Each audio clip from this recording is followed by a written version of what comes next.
Hello and welcome back to the ministry. This is Taj with Cameron. Now look, I'm at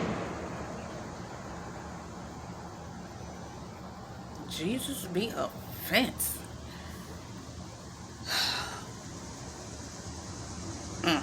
Anyway,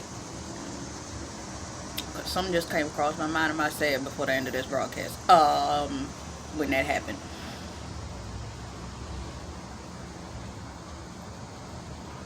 There is the fact that I don't like talking about this daggone counterfeit situation. I'm just about over it. I'm done with it. I don't want ain't nothing more to do with it. I'm like, what do I have to do at this point? Cause I'm just like, look,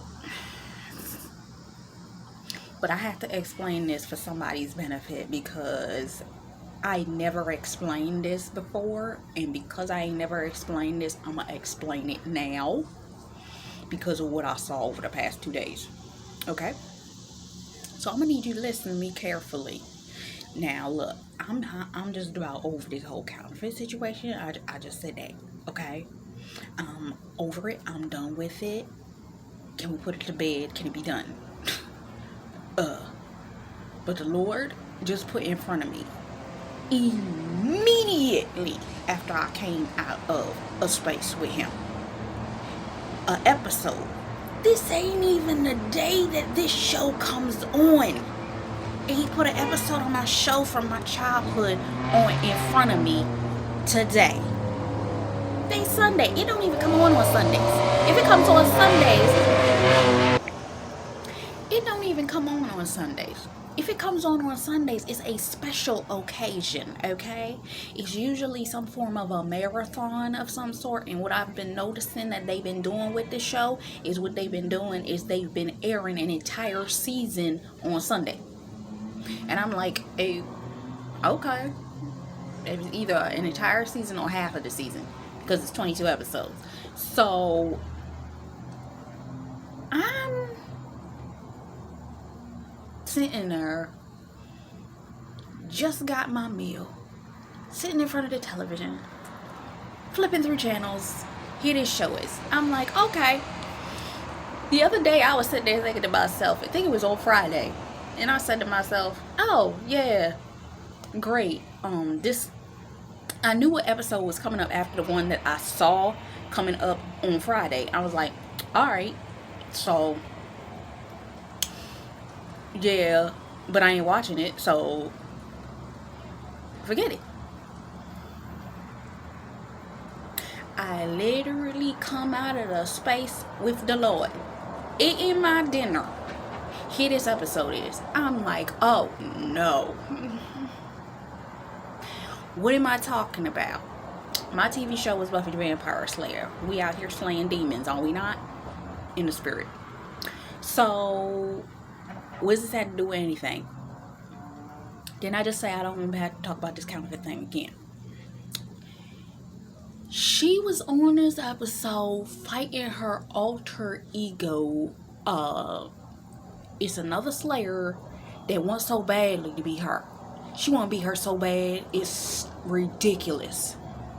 Because she's the good one. Everybody loves her. She's the most amazing one. And this woman hates her guts. Wants desperately but to do anything but to kill this woman. It's like, if she could kill her, she would. Okay? And I'm sitting there like, now Lord, are we really doing this again? Are we really talking about this again? Really? Really? Because I'm like totally over talking about it. Because I'm like,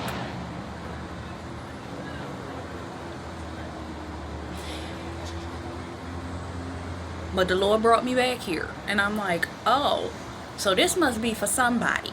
Because the other day, before I went into my space with Jesus, Trust and Obedience Ministries posted a post on her, what's her name? The community post. And in the community post, she was talking about The counterfeit is up to it again. She's up to doing witchcraft in order to try to split you with your God-ordained spouse. I said, oh, mother. I was like, all right. That's all right. I'm going into space with Jesus Christ. Don't matter. Don't matter. It's all right. I got you. I got you. I got you. So when I came out and saw this episode, I was like, oh, hell. Devil is a liar. Devil is a liar. Devil is a liar. So I'm going to explain to you what happens in this episode. So my main character, the Slayer, the one that does all of her demon slaying for the good of God. To all of my spiritual warriors that be out here trying to slay demons for the will of God in the spirit realm. High fives to you. You out here doing the thing. Well, she in college. Interestingly enough, it's her freshman year of college, right? I need y'all to go back and look at my review for freshmen. Because when you graduate from one level, you enter in a new level. You're a freshman. You're on the bottom floor of the next level, okay? So, she a freshman. And she ain't seen this chick in 6 months. 6 months? Yeah, just about 6 months. This girl was in a coma for 6 months. And as I'm saying this, I'm being reminded of the word that I just did in relation to Dirty Dancing, and the person had been deposed, right? Well, because they were incapacitated, couldn't do anything because they were injured, right? If you watch that review, you understand what I'm saying. They were moved out of the way because they were indisposed, because they couldn't do their position no more, because God moved them out of the way. All right. Well, this one was in a coma for 6 months, so she couldn't move for 6 months. She was, as we know, when you're in a coma, you're not dead. You just incapacitated for a season. She was incapacitated.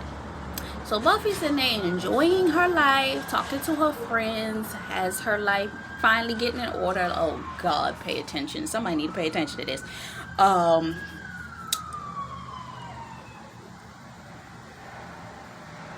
She trying to live her life. She started it over. Oh my goodness. Somebody need to pay attention to this. This is important for you. Anytime you hear a siren like that, means it's important. So this may not even be for me. This may be for somebody else.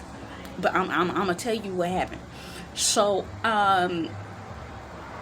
what ended up happening was the girl comes to from her coma.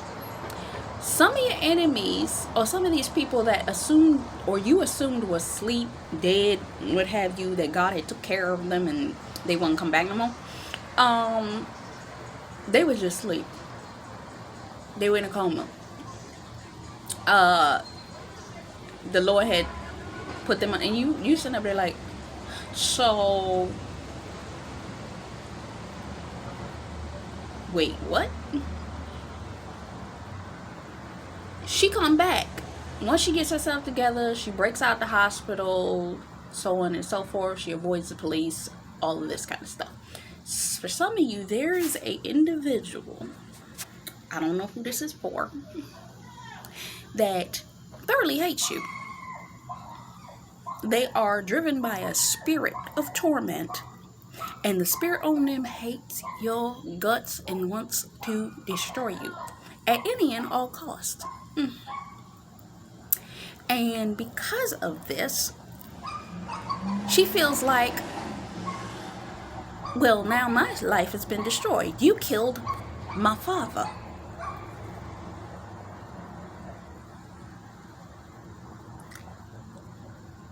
For her, the mayoral person was her father figure, and the main character of the show, Buffy, she killed him. And when there was a threat against this man prior, this woman dang near killed her who I like to call God ordained spouse, because she was so angry at the fact that at the main character, which was Buffy, tried to kill her boss, which was like her father figure. She came back and tried to kill her, what I like to call the kingdom spouse. Struck him with a poisonous needle in the heart.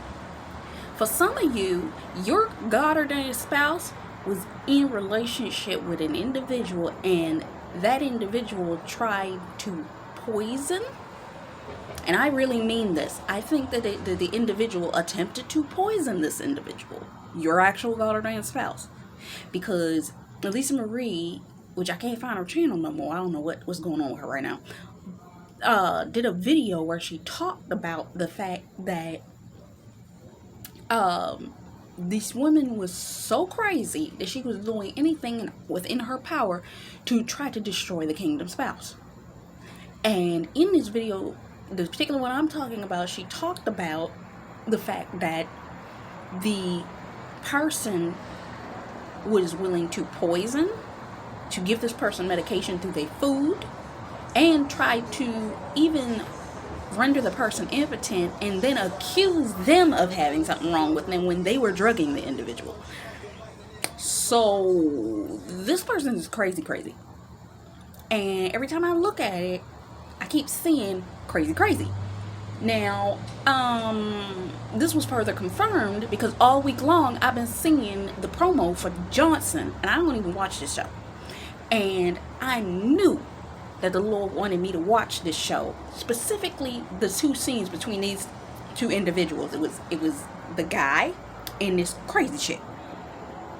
I've been seeing the promo, and every time I saw the promo was talking about this guy and this crazy chick. I was like, so I went in the spirit, and me and the Lord had our time together.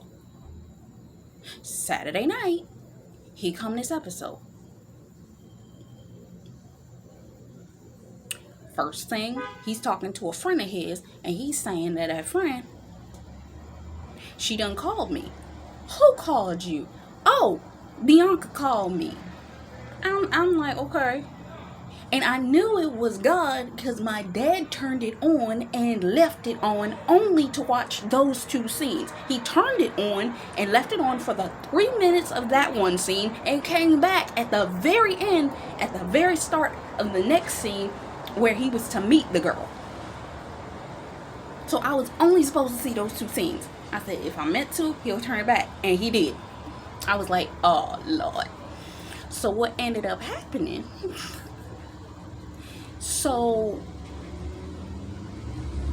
he was talking to his friend, and the friend was saying, this woman is crazy, and you know she crazy because she X, Y, and Z. And for somebody this may be important, it was baby mama drama. She sat up there and lied and said that the child that she had was his child, but it really wasn't, because she'd been cheating on him the whole time and only wanted to use him for his access and his money.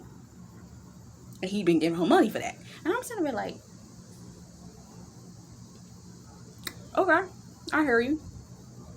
At the end of the episode, when my dad turned it back on, it was the very scene where they were sitting in the car. She was getting in the car, and the girl pretty much gave him a pity story. And he said, I don't understand why you did what you did, but I'm going to bless you one more time. I'm going to do this for you one more time. And the second, for somebody, this means something to you. Got out the car. When she got out the car with the stack of money, the cops were waiting for her. Whatever it is that the enemy was attempting, God moved it out the way. Coming back to the episode I'm talking about of Buffy. Here comes this chick, counterfeit chick. She's sitting up there. She won Buffy life. Her and her start having an argument. She's like, oh, you back? And she's like, yeah, I'm back. And she's like, I'm coming for everything that belongs to me. It don't belong to you, sweetheart. You are the evil one. You can't have what belongs to the good one. But she was so delusional. She's like, I'm coming to get back what belongs to me. And she's like, is she crazy? Meanwhile, Buffy and her friends, they sitting up there trying to figure out how we gonna catch her now that we know that she's out here, so on and so forth. So she's wandering around because she's on the outskirts. I've been hearing the song by Toni Braxton, As Long As I Live. In that song, she talks about seeing the other woman. It's like, I know that when that you and her are gonna be together. I know you and her. So it's this, and this song came back on the radio 2-3 nights ago, and I was like, oh man, and I didn't listen to it. I was like, because the song goes, as long as I live, I'm never gonna stop loving you or something like that. If it's important to you, go listen to it. I don't already say what I want. I'm sick and tired of hearing it. I don't. Anyway, she want her life. So she's so pissed off at her, she go to her mama's house to get her. Mama represents Holy Spirit. Okay? This woman wants to destroy anything that matters to her. Then she knows, mafia style, that if I go to somebody that you care about, I can destroy you. So she comes to her mama's house and tries to get her mama. And she's sitting up there, and she uses reverse psychology on her mama. This is the way the enemy do. It's like, oh, she don't love you, because evidently if she loved you, she would come check the mail. She didn't check her mail. It's like, she don't love you like that. She don't this, she don't that, she don't. This is the way the enemy do. It tries to project upon you narratives to try to get you to believe that you are what they are, because they can't believe that you are anything different from them. You understand what I'm saying? So she's sitting up there yelling at Buffy mama, and Buffy jumps through the window. They end up in a knockdown, slap up, beat your behind fight. Lord Jesus, I pray to God, for whoever this is for, you don't end up into a slapstick fight with this chick. Okay? Because for somebody, I ain't gonna fight nobody. For real, for real. This is what I pray to God for. That's why I do what I do. Because that fight is God's. It ain't mine. If there's a chick that is that pissed off at me, God gonna deal with her. I declare and decree with all dominion and authority. Hear my prayer right now. I say that you pray that a pursuing angel go forth, surround the individual, whether it's your God-ordained spouse, whatever situation, your family members, with a supernatural thigh and hedge of protection. Pray Psalm 18 over this situation. Also, I declare and decree that you pray Psalm 55 over this situation. You are not praying death over nobody. You are going to deal with that spirit that is operating through this individual, because the person is being tormented, okay? Because they think that they can take your life from you. They want to give you premature death, and they want everything that belongs to you. It is witchcraft in order to bring about a supernatural life transfer. Destiny transfer, that's what it is. That's what they really want. Because at the end of the episode, after she done got her butt kicked by Buffy, she knew that she couldn't beat her. So what she did was she put a contraption on her hand. And when she put this contraption on her hand, she grabbed Buffy's hand. And when she did this, their spirit switched. It's a destiny switch. This chick won't take your life. So she wants to switch places with you. Okay? It ain't gonna work, because by the end of the episode she switched back, and it was through remorse in her own heart and shame that made her come back in enough time to switch back. Okay, so the next episode,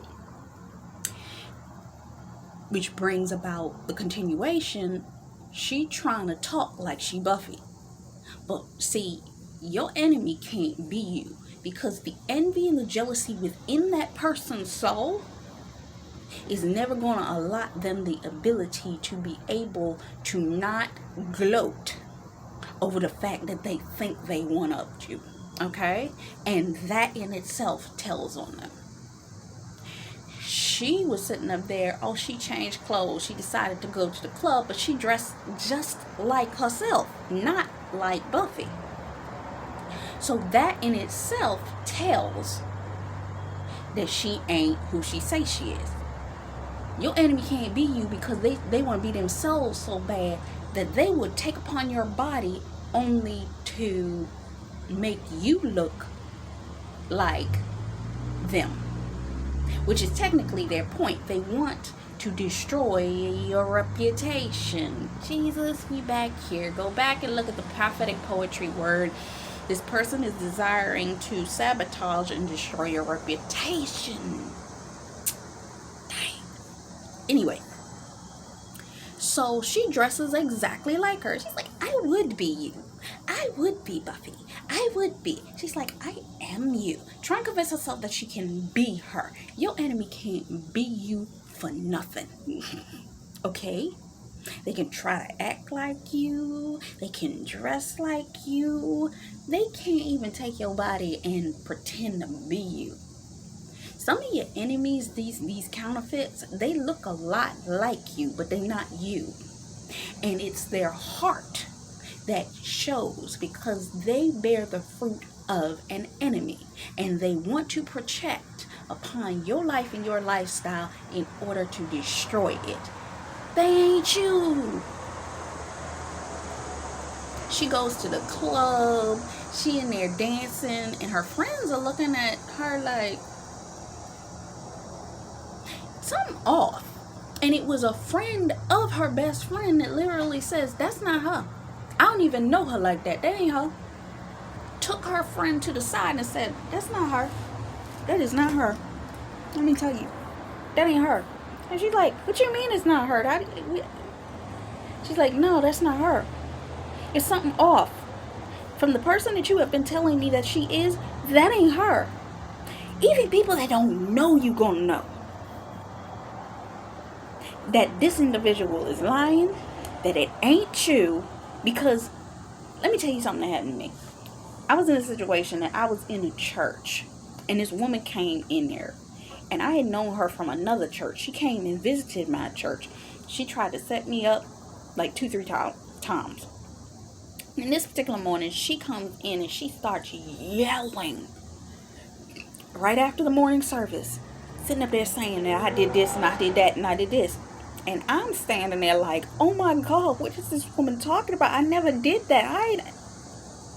This woman comes, the pastors are standing there looking at her, and I can hear them saying, while she's accusing me of all kinds of foolery, I don't bit more believe that she did that in the man in the moon. They knew I didn't do what this woman was accusing me of. And that's the same way that these counterfeits are. They think that they can accuse you of having done or do all this kind of stuff. But the fact of the matter, they're going to people that know you and trying to tell them who you are. And these people been done known you for years. For some, it's people that you know you. For some, it's people that are going to know you, which is making these individuals come back and check and say, wait a minute, I don't quite believe what she's saying. Wait a minute, I don't believe what he's saying. Let me go back and check and make sure that this individual, the pastors turned around and said, the pastors said, And one of the daggone pastors that day was named Esther. The lie is going to be caught because people. Now, on top of that, she went to her man, the guy that she had just started dating. Now, this is how you know that this guy was not her god-ordained spouse. Because her god-ordained spouse would have known that in a minute. That was not. That woman would have never. Because he knows her and he knows how she flow like that. Because he's been with her for as long as he had been with her. She couldn't play that like that with him. He'd have known in a minute. In New York minute, he'd have known it. This guy, she goes into his room and she's trying to finesse him and all this kind of stuff, and he's like, what's up with you? But he can't figure out, maybe I shouldn't sleep with her tonight. And he does. And when he sleeps with her, she starts to feel in her spirit like, I can't be with you, I can't be doing this, because of the way that the emotion that he spoke of when he was making love to her. And she had never been with nobody that did that to her. For you, this woman wants your God ordained spouse to love her like that, wants him to make love to her like that, and she rejects him constantly because of the fact that she knows she ain't you. And somewhere deep inside her soul, she know that she don't belong with him. So when he tries to love on her, she automatically rejects him. Automatically. Anyway, so the friends done figured it out. They meanwhile, the original Buffy, who is now in the enemy's body, she gets caught up by the Watchers Council, and they think, oh, she got caught by the Watchers Council, that's cool. Got taken from the police. The enemy wants to incarcerate you. They want to take your place. So they know that their time is up. If they get caught by the police, if they get taken, they pay attention, if they get caught, they going down. So what they want to do is switch places with you just before they get caught by the police, so that you'll go to jail in their place. Because what I just say, in that previous scenario, the enemy wanted to trap me into a situation to say that I had robbed her. And I was like, what the heck is that? And everybody knew that she was lying. The people that know, you know.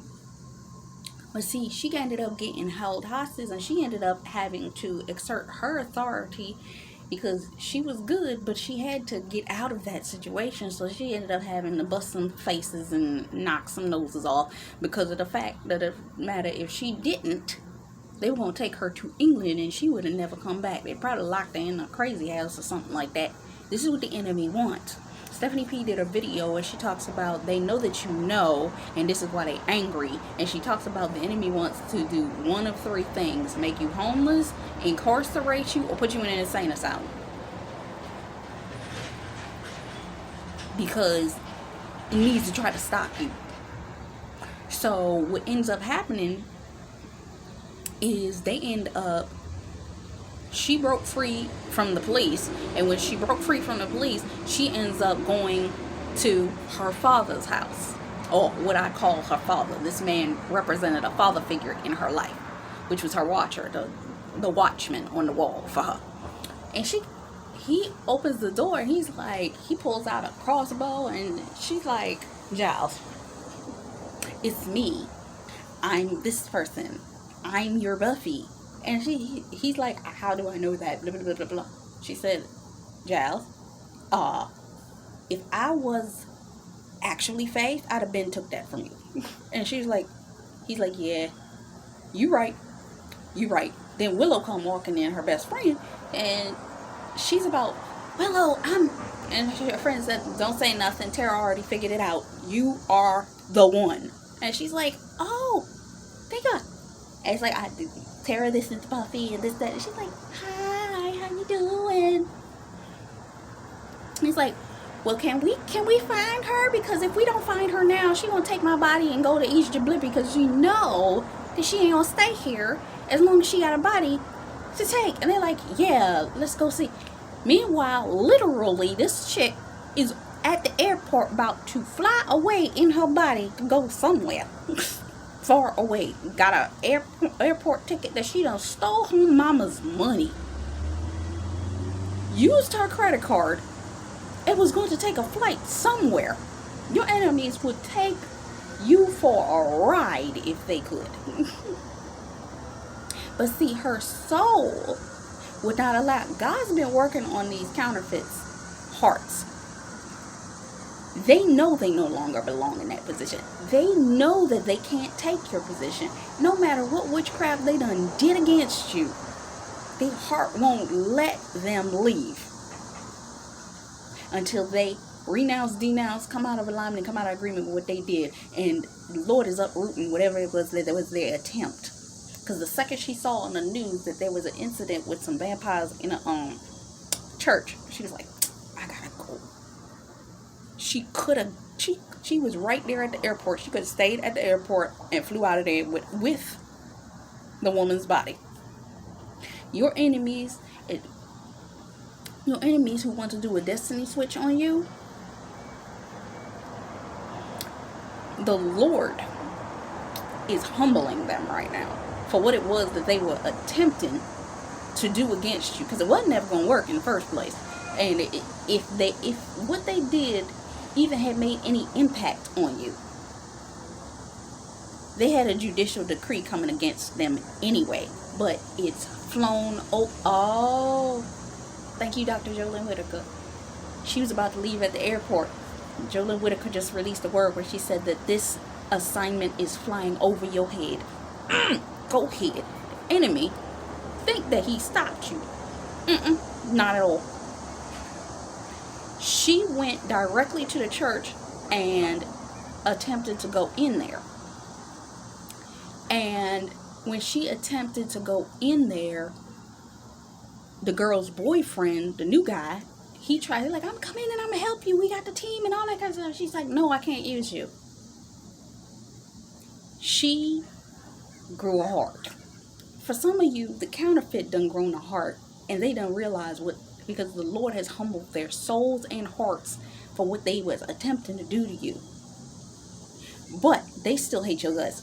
Let's just be honest. Because the second she got in there, after they done killed these vampires, and Buffy done come back in her body, she's sitting up there like, they end up in a fight.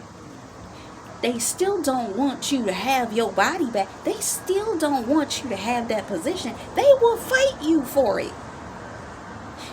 But they can't have your destiny, and they can't have your life. She switched bodies back because the girl gave her, Tara gave her a spiritual, like, lighting orb. It was miniature. And when they touched hands again, they switched back. And when they switched back, she kicked her and ran out of there real quick. They can attempt to try to take your position, but they will never be able to keep it. They can attempt to take your position, but they'll never be able to keep it. Not at all. It's not even possible. Not even in their ability. So she takes off and she leaves town in her own body. But what happens is, in the episode of Angel that followed it, she goes over there and tries to cause havoc around him, and he wants to redeem her. For some of you, returning back to what I was saying about the episode of Johnson, the man wants to redeem this chick. Meaning, he don't want to see her soul go to hell either. So he's willing to do what is necessary to help redeem them, even if it puts y'all at a disagreement. Because what ended up happening,